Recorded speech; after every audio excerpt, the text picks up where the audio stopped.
Welcome back again. तो देखिए, ये वाली वीडियो में हम कवर करेंगे आपका chapter number 6, that is concept of major games and sports. And हमारा जो टारगेट है आपके फिजिकल एजुकेशन में, it is 95% plus out of 100।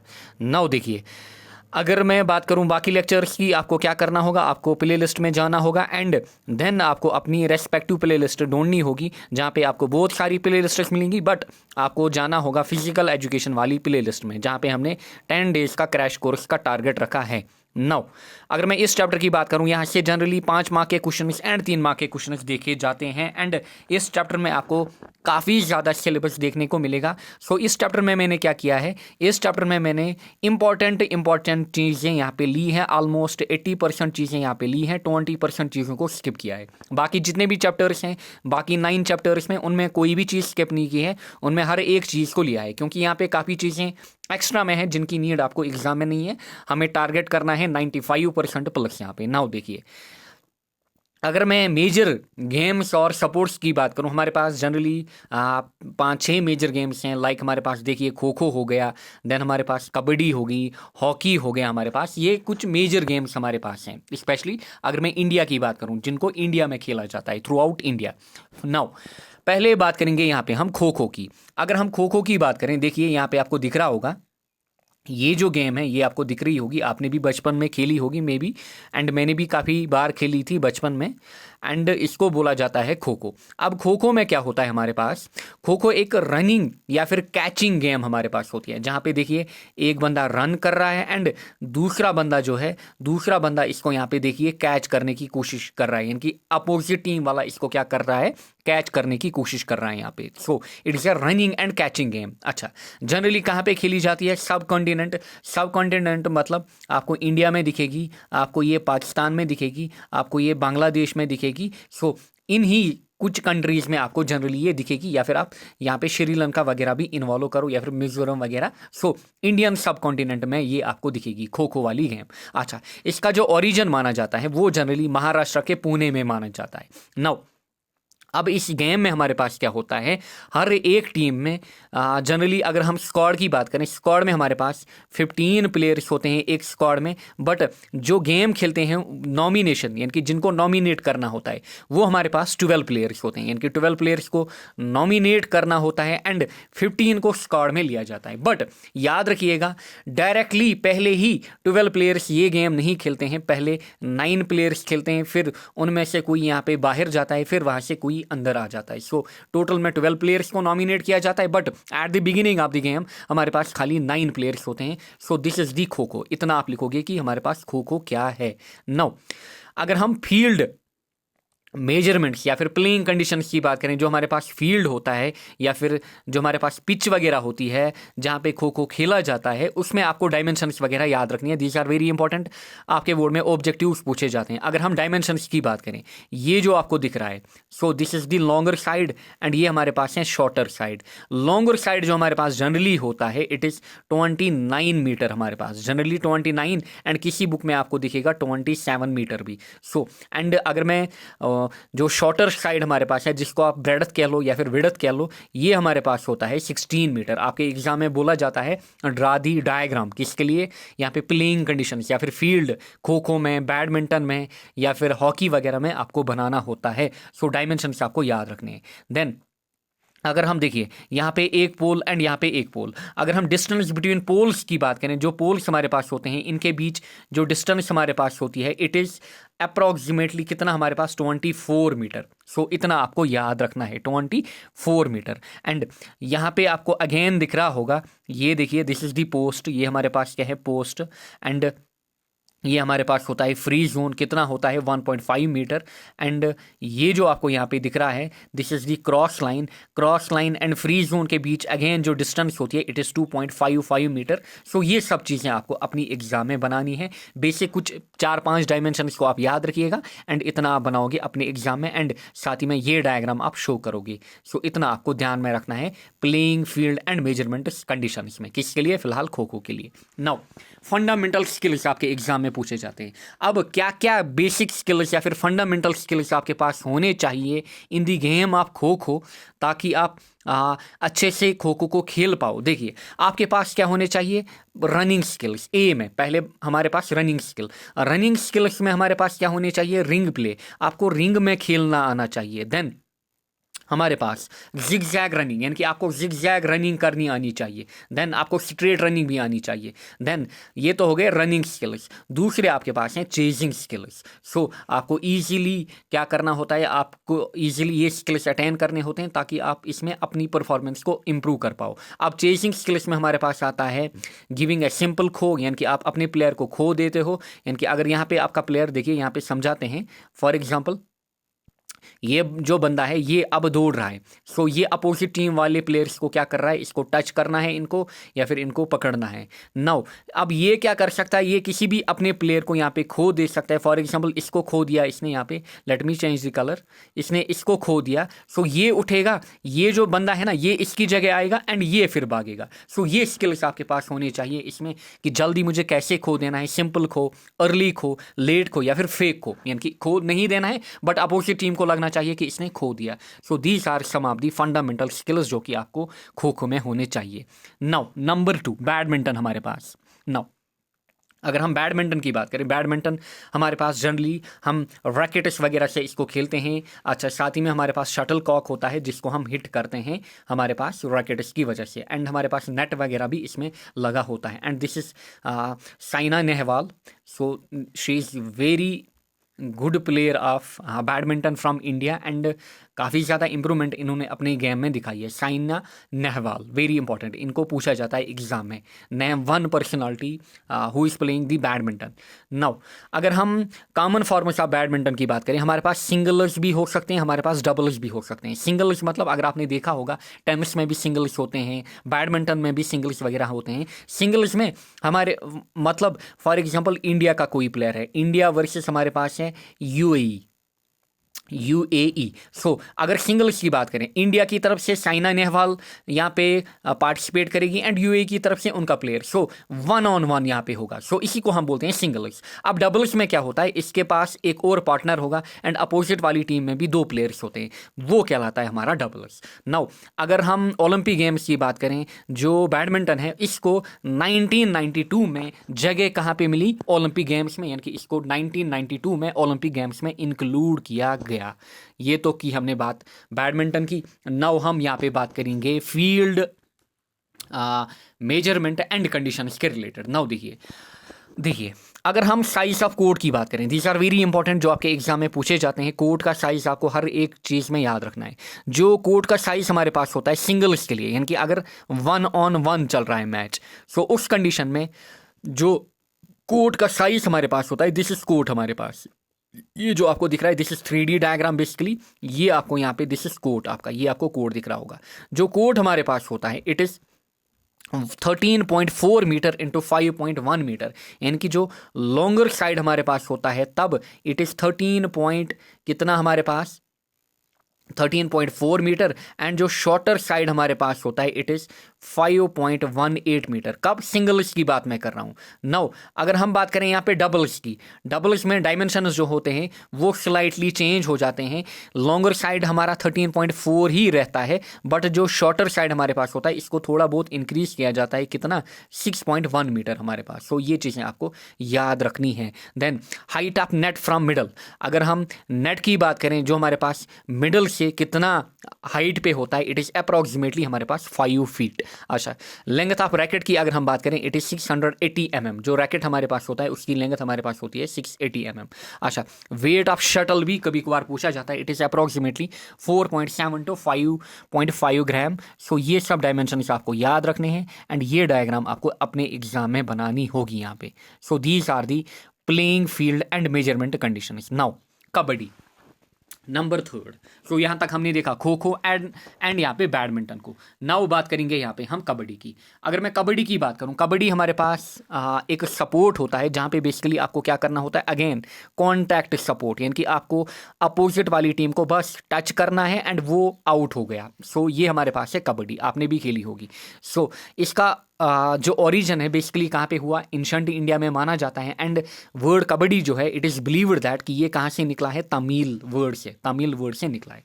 And 1950 में इंडिया ने क्या किया, इंडिया ने ऑल इंडिया कबड्डी फेडरेशन बनाई। कब, 1950 में। उसके बाद 1973 में AKFI बना इंडिया में, मतलब amateur kabaddi federation of India हमारे पास बना। सो ये सब कुछ इंपॉर्टेंट चीज़ें हैं जो आपको कबड्डी के रिलेटेड याद रखनी है।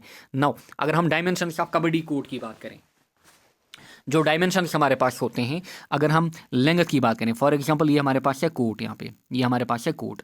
अगर हम पहले बात करें लेंथ की, जो लेंथ हमारे पास होती है it is 13 metre.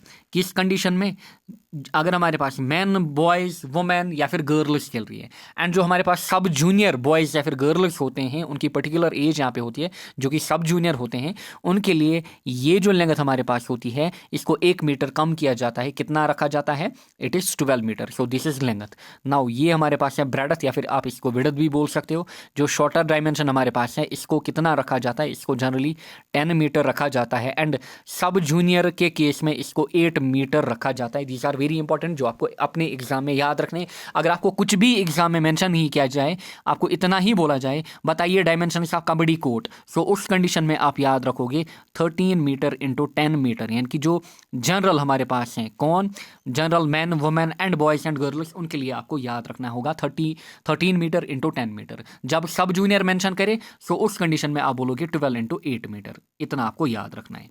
Now skills की अगर मैं बात करूं कि आपको क्या क्या स्किल्स होने चाहिए कबड्डी में, देखिए आपको हैंड टच करना आना चाहिए, आपको हैंड मूवमेंटिंग, क्योंकि आपको हैंड मूवमेंट्स आने चाहिए ताकि आप अटैक कर पाओ। देखिए आपको यहाँ पे हैंड मूवमेंट्स आने चाहिए, आपको यहाँ पे फुट मूवमेंट्स आने चाहिए कि आप अपोजिट टीम वाले प्लेयर को क्या करो, इजीली टच करो। अच्छा, टो टच हो गया, फीट टच हो गया, आपको किकिंग आनी चाहिए, थाई होल्ड, नी होल्ड, यानी कि आपको प्लेयर को यहाँ पे होल्ड करना है, रोक के रखना है जब तक वो टैप ना करे। सो ये हमारे पास हैं कुछ स्किल्स जो कि आपको कबड्डी में होने चाहिए। नेक्स्ट हम बात करेंगे यहाँ पे हैंडबॉल की। बस इतना ही आपको अपने एग्जाम में लिखना है, ज़्यादा आप कुछ मत करिए, इतना ही आप यहाँ पे जो भी मैं नोट्स आपको दे रहा हूँ दीज आर एनफ, बस ये नोट्स आप बनाते जाइए या फिर स्क्रीनशॉट लेते जाइए। नाउ हैंडबॉल की अगर मैं बात करूँ, जो आपको दिख रहा होगा यहाँ पे, हैंडबॉल जो हमारे पास है जनरली इंडिया में ज़्यादा नहीं खेली जाती है, बट थोड़ी बहुत खेली जाती है। And I have my one of the colleague जो मेरे पास मेरे साथ पढ़ता था, now he is in Germany and he is playing there almost, मतलब आप ये मानिए इंटरनेशनल लेवल में अभी वो वहाँ से खेल रहा है। He was very fond of handball. Now अगर मैं हैंडबॉल की बात करूँ, जो हमारे पास हैंडबॉल है इसको जनरली कोडिफाई कब किया गया, 19th सेंचुरी में, स्पेशली कहाँ पे, यूरोप में। नाउ अगर हम मॉडर्न हैंडबॉल की बात करें, मॉडर्न हैंडबॉल में जो रूल्स वगैरह थे या फिर इसमें प्रॉपर इसको मॉडिफाई कब किया गया, इसको 1917 में जर्मनी में मॉडिफाई किया गया। नाउ अगर मैं ओलंपिक्स की बात करूं कि जो हैंडबॉल है इसको कब जगह मिली, कहाँ पे, ओलंपिक्स में, क्योंकि Olympic games are very very important and आपको अलग से ओलंपिक चैप्टर, जो ओलंपिक गेम्स वाला चैप्टर है वो पढ़ना है। नाउ मेन्स हैंडबॉल की अगर मैं बात करूं, इसको 1936 में ओलंपिक गेम्स में इंक्लूड किया गया, ये आपको याद रखना है 1936 में। वुमेन्स हैंडबॉल की अगर मैं बात करूं, इसको 1976 में इंक्लूड किया गया। नाउ कोर्ट और फील्ड डायमेंशंस, यहाँ पे अगर मैं कोर्ट की बात करूं, जो हमारे पास लेंथ होती है यहाँ पे दिख रही होगी, this is the longer side, जो लेंथ हमारे पास होती है इट इज़ 40 मीटर्स एंड जो विड्थ हमारे पास होती है यहाँ पे आपको दिख रही है इट इज़ 20 मीटर्स। ये चीज़ आपको अच्छे से याद रखनी है, 20 मीटर एंड 40 मीटर हमारे पास, 20 मीटर और 40 metre, these are very important, ये आपके एग्जाम में बार बार पूछे जाते हैं। एंड नाउ देखिए अगर मैं इस लाइन की बात करूं, ये जो आपको दिख रही है this is goalkeeper line, ये हमारे पास क्या है, goalkeeper line. And then जो हमारे पास ये जो आपको लाइन दिख रही है या फिर ये जो आपको एरिया दिख रहा है this is goal area line, इसको हम बोलते हैं गोल एरिया लाइन। दिस इज, ये जो मैंने पहली लाइन आपको दिखाई this is goalkeeper line, यानी कि यहाँ पे खाली गोल कीपर अलाउ है। देन इसको हम बोलते हैं 7 मीटर लाइन, यानी कि यहाँ से यहाँ कितनी दूरी पे है, ये 7 मीटर दूरी पे। And this is the centre line. Same चीज़ें यहाँ से भी होंगी, सो इतना आपको ध्यान में रखना होता है। एंड ये जो लाइन आपको दिख रही है, दिस इज 9 मीटर लाइन। पहले 7 मीटर लाइन, फिर हमारे पास ये 7 मीटर लाइन, फिर हमारे पास 9 मीटर लाइन। इतना ही आपको अपने एग्जाम में बनाना होगा। बेसिक बेसिक चीज़ें हैं जो आपको याद रखनी होगी। देन साथ में आपको यहाँ पे डायग्राम वगैरह बनाना आना चाहिए, यानी कि ऐसे हमारे पास एक साइड से, देन दूसरे साइड से हमारे पास ऐसे, देन यहाँ पे सेंटर लाइन बीच में, ये यहाँ पे 7 मीटर लाइन, फिर ये 7 मीटर लाइन, फिर 9 मीटर लाइन। इतना आपको बनाना आना चाहिए अपने एग्जाम में। नाउ फंडामेंटल स्किल्स की अगर मैं बात करूँ कि क्या क्या फंडामेंटल स्किल्स आपको होने चाहिए हैंडबॉल के केस में, देखिए आपको एबिलिटी होनी चाहिए कि आप इजीली पास कर पाओ। देखिए आप इजीली बॉल को क्या कर पाओ, अपने प्लेयर को यहाँ पे इजीली पास कर पाओ। दूसरा, आपके पास शूटिंग, यानी कि शूट कर पाओ, आप डायरेक्ट यहाँ से नेट में बॉल को फेंक पाओ, रिसीव कर पाओ। आपको कोई प्लेयर, अपना प्लेयर यहाँ से बॉल फेंक रहा है, आपको रिसीव करना आना चाहिए। ऐसा नहीं कि आपको रिसीव नहीं आ रहा है, दूसरा प्लेयर आपसे छीन के ले रहा है अपोजिट टीम का। मूविंग विद द बॉल, आपको अपने आप को मूव करना है with the ball and net की तरफ भागना है। Then marking, blocking and tackling, ये सब स्किल्स आपको आने चाहिए किसमें, यहाँ पे हैंडबॉल के केस में। नाउ लास्ट पे हम बात करेंगे यहाँ पे हॉकी की। नाउ अगर मैं हॉकी की बात करूँ, मेजॉरिटी आप लोगों को पता नहीं होगा कि जो इंडिया की नेशनल गेम है या फिर पाकिस्तान की नेशनल, पाकिस्तान में कोई डाउट नहीं है कि उनकी नेशनल गेम क्या है, हॉकी। बट इंडिया में अभी थोड़े बहुत लोग इस बात से एग्री नहीं कर रहे हैं कि पहले इसको ऑलमोस्ट 2015 वगैरह से पहले माना जाता था कि इंडिया की जो नेशनल गेम है इट इज़ हॉकी। बट अभी कुछ लोग इससे एग्री नहीं कर रहे कि इंडिया की जो नेशनल गेम है इट इज़ नॉट हॉकी। कुछ लोग एग्री नहीं कर रहे हैं। सो सपोर्टर्स, जो अथॉरिटी ऑफ इंडिया है, अभी इस मसले पे थोड़ी बहुत बात चल रही है। बट पाकिस्तान में जो नेशनल सपोर्ट है इट इज़ हॉकी, क्योंकि इंडिया में मे भी लोगों को लग रहा होगा कि cricket is the national support, but it is not, क्योंकि cricket is the national support किनका, इंग्लैंड का। नाउ अगर हम बात करें हॉकी की, जो हॉकी हमारे पास है इट इज़, देखिए इट इज़, अगर हम एंशंट टाइम की बात करें, एंशंट टाइम में आपको ये दिखेगा कि इसका ओरिजिन कहाँ पे हुआ है, इजिप्ट में। क्योंकि इजिप्ट में जो वॉल्स वगैरह होते हैं या फिर वहाँ पे जो भी चीज़ें हैं एंशंट टाइम्स में, वहाँ पे आपको वॉल्स वगैरह पे दिखेगा कि वो हॉकी वगैरह खेल रहे थे, ऐसा कुछ उन्होंने वहाँ पे बनाया है। नाउ ऐसी कैलीग्राफी वहाँ पे आपको दिखेगी। नाउ हॉकी की अगर मैं बात करूँ, it is popular support specially कहाँ पे, इंडिया एंड पाकिस्तान में। नाउ एंड अगर मैं पाकिस्तान की बात करूँ, पाकिस्तान को काफ़ी ज़्यादा अचीवमेंट्स हैं हॉकी में। नाउ मॉडर्न हॉकी की अगर हम बात करें, मॉडर्न हॉकी जो है इसका ओरिजिन कहाँ पे हुआ, इंग्लैंड में। अच्छा, ब्रिटिश हॉकी एसोसिएशन कब बना, 1875 में। एंड इसी के तहत उसके बाद क्या हुआ, इंग्लैंड एंड आयरलैंड के बीच हमारे पास क्या हुआ, फर्स्ट हॉकी मैच हुआ कब, 1894 में स्पेशली। नाउ हॉकी की अगर मैं बात करूं, इसको ओलंपिक्स में कब स्पेशली इंट्रोड्यूस किया गया, इसको 1908 में इंट्रोड्यूस किया। एंड वापस से इसको कब रिवाइव किया गया अच्छे से, 1920 में।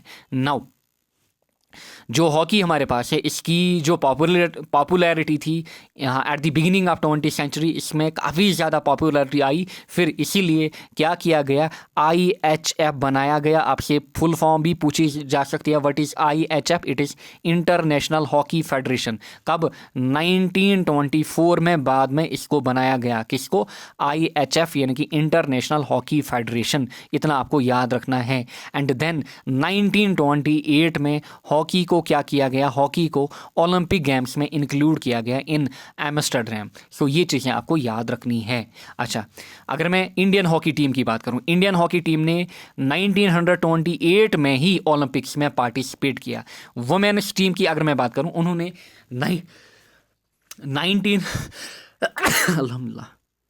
1980 में पहली बार क्या किया, ओलंपिक गेम्स में पार्टिसिपेट किया। इतनी चीज़ें आपको याद रखनी है हॉकी के रिलेटेड, क्योंकि हॉकी इज़ मोर इम्पॉर्टेंट। जितनी भी आपके पास यहाँ पे गेम्स मैंने मेंशन की, उनमें ज़्यादा ध्यान आपको हॉकी की तरफ रखना है। नाउ हॉकी फील्ड की अगर हम यहाँ पे बात करें, जो आपको यहाँ पे दिख रही होगी, आपको जनरली दिख रही होगी, अगेन ये हमारे पास क्या होती है, एक रेक्टेंगुलर फील्ड हमारे पास। अच्छा, रेक्टेंगुलर फील्ड हमारे पास होती है हॉकी की फील्ड। नाउ देखिए, जो लॉन्गर पेरीमीटर एजेस हमारे पास होते हैं, देखिए जो हमारे पास लॉन्गर पेरीमीटर एजेस होते हैं उनको बेसिकली हम क्या बोलते हैं, उनको हम साइड लाइन बोलते हैं। क्या बोलते हैं? Side line. एंड जो अपोजिंग एजेस होते हैं उनको हम क्या बोलते हैं? उनको हम बैक लाइन बोलते हैं। Clear? So this is side line and ये हमारे पास क्या है? ये हमारे पास है बैक लाइन। यहाँ पे ये चीज़ें आपको बनानी होगी। एंड जो पोर्शन हमारे पास बचता है बिटवीन गोल पोस्ट्स उसको जनरली बोला जाता है गोल लाइन। क्या बोला जाता है? Goal line. सो ये चीज़ें आपको याद रखनी है। एंड दिस इज हमारा, यहाँ पे आपको दिख रहा होगा, दिस इज गोल लाइन। ये जो आपको लाइन दिख रही है ये हमारे पास है गोल लाइन। ये लाइन हमारे पास क्या है? Goal line. डायग्राम को अगेन देखिए यहाँ से, लेट मी रब दिस। ये डायग्राम नोट डाउन करिए अपनी कॉपी में, स्क्रीनशॉट यहाँ पे लीजिए एंड अपनी कॉपी में इस डायग्राम को नोट डाउन करिए। दिस इज, ये जो आपको दिख रहा है दिस इज 23 मीटर लाइन, यानी कि यहाँ से गोल पोस्ट से कितनी दूरी पे है? 23 मीटर पे। सिमिलरली यहाँ से एक और आपको लाइन दिखेगी अगेन 23 मीटर की दूरी पे एंड यहाँ पे आपको सेंटर लाइन दिखेगी। एंड ये मैंने बोला side line and this is हमारी बैक लाइन। सो ये चीज़ें आपको याद रखनी है। एंड साइड लाइन के डायमेंशन जनरली हमारे पास होते हैं 91.4 मीटर, बैक लाइन के डायमेंशन हमारे पास होते हैं 55 मीटर। ये हमारे पास हो गए जनरली हॉकी फील्ड के डायमेंशंस वगैरह। नाउ फंडामेंटल स्किल्स की अगर मैं बात करूं कि क्या क्या स्किल आपको होना चाहिए, पहला फर्स्ट टच, यानी कि जब आप यहाँ पे देखिए, जब आप हॉकी को देखिए, आपने यहाँ पे बॉल रखी है, आपको पहला टच इसको देना आना चाहिए ताकि आप इसको प्रॉपर वे दे दो या फिर प्रॉपर डायरेक्शन दे दो किसको? बॉल को। दूसरा, आपको लीड करना आना चाहिए। आपने बॉल तो ले ली, अब आपको लीड करना आना चाहिए। आपके पास अपोनेंट्स आएंगे, वो आपको रोकना चाहेंगे, सो आपको इन्हें लीड करना है। देन पासिंग, आपको पास करना है। मान लीजिए यहाँ पे आप हो, यहाँ पे आपका प्लेयर रेड में एंड यहाँ पे मैं बोलूँगा ये आपके अपोजिट टीम के प्लेयर्स हैं। आपको क्या करना है? आपको आपने ऐसे शॉट मारना है कि आप अपने प्लेयर को यहाँ पे बॉल क्या करो? पास कर पाओ। Then hit is very important. अगर यहाँ पे आपका गोल वगैरह है एंड आपने यहाँ से बॉल हिट की, मे बी आप में इतनी हिट की स्ट्रेंथ होनी चाहिए कि ये गोल कीपर को भी यहाँ पे बीट करे। Then finally flat stick tackle, आपको जो स्टिक होती हैं उनको जनरली फ्लैट रखना है ताकि जो हमारे पास कोई भी प्लेयर यहाँ पे है वो इंजर्ड ना हो जाए एंड आपको यहाँ पे रेड कार्ड वगैरह ना दिया जाए एंड आपको फील्ड से ना निकाला जाए। सो ये सब चीज़ें आपको ध्यान में रखनी होती हैं। ये स्किल्स आप में होने चाहिए, तब जाके आप अच्छे से किसको खेल पाओगे, तब जाके आप अच्छे से यहाँ पे हॉकी को खेल पाओगे। And this was all about this chapter. मिलेंगे हम नेक्स्ट लेक्चर में। Till then take care, bye bye.